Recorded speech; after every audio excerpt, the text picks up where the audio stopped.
Hello mga kasulo! Welcome to my vlog! Nandito tayo sa school. Sinamahan natin si Ma'am Katoro maglinis ng kanyang room. So, sa ngayon, siya ay naglilinis ng kanyang room. So, habang tayo dito ay nagkukwentuhan, nagbablog ka siya. Yung hindi pa nakapag-subscribe ng aking YouTube channel, please subscribe naman yung aking YouTube channel. Paki-follow din naman yung Facebook page ng aking anak na si Mosel Lara San Buenaventura. And paki-subscribe nyo sa YouTube channel niya si Ma'am Katoro Vlog. At yung kanyang Facebook page, Katoro Vlog. Cool. Poblasyon Muntinlupa ang nakala.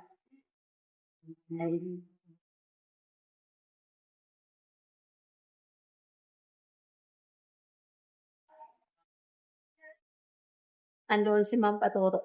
Ano ba? Lilinis ng kanyang Hi, Ma'am!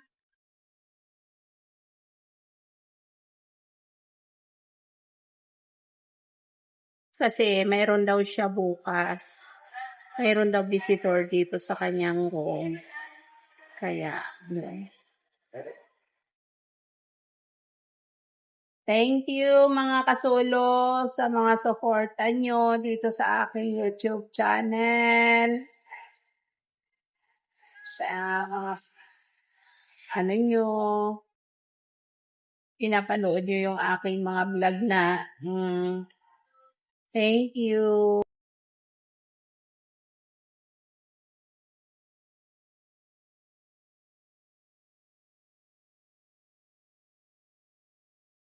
Na maglinis ng kanyang room kasi mayroon daw silang bisita tomorrow. So, nandito kami para maglinis siya. Andun siya sa loob. Inaayos niya yung mga upuan. So, hindi ako tumulong sa kanya kasi, heto nga, nagkukwentuhan tayo. Hindi ako nakatulong sa kanya. Anina. Madali lang naman. Hinayos niya lang yung mga upuan, saka nag-map lang siya. Sinta.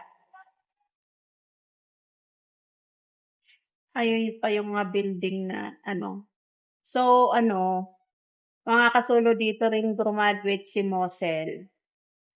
Sa school na ito, siya graduate. Tapos ngayon, grade 7 na siya. Ayaw na rin niyang sumasama-sama. Hindi katulad nung araw na bata pa siya.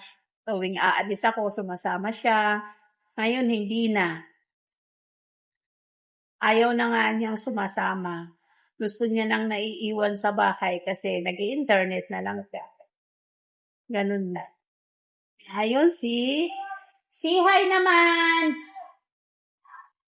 Oh. Katoro Vlog. May din siya, may Facebook page din siya. Katoro Vlog. Yun lang. Update lang tayo sa Nagbaon nga pala kami dito na salubong namin yung nagtitinda ng alam mo yung mga puto, yung mga kakaning probinsya. So, alam mo yung mga nakarelate diyan sa mga pagkaing probinsyano. So, bumili ako na puto. Ito na lang, nag-iisa na lang ang natira. 4 to.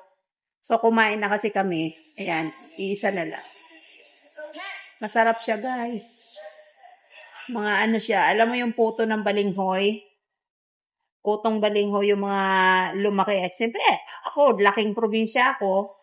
Lumaki kaming ganun. Mga kinakain.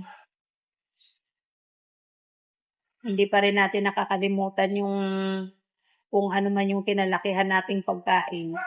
Ako, hindi ko nakakalimutan yun. Puto, bibingka, mga suman, yan. Naku.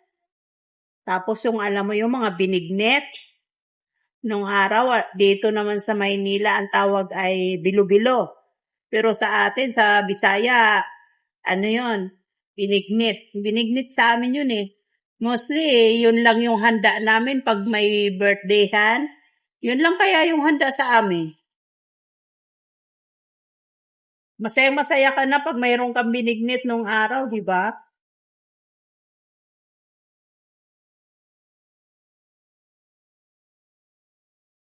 So, thank you, mga kasulo. See you later. Bye-bye.